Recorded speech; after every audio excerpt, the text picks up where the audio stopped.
Fine, let me start working on the 10th problem here.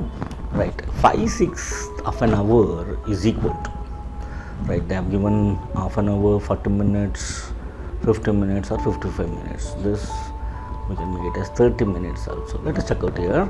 So we know that 1 hour is equal to 60 minutes, right? Then 5/6 of an hour is equal to what?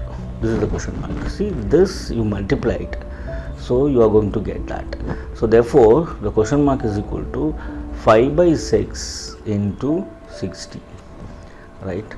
6 ones are 6 tens are 10 5s are 50 minutes, right?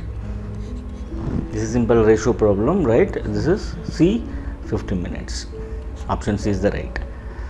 That is, you can make it like this also. 1 hour equals to 60 minutes, then 5/6 hour equals to what? X. So you can multiply like this, right? This is going to be 1 hour into X is equal to 60 minutes into 5/6, right? Or X is equal to 60 into 5/6. Again you are going to get 50 minutes only. Option C is the right one.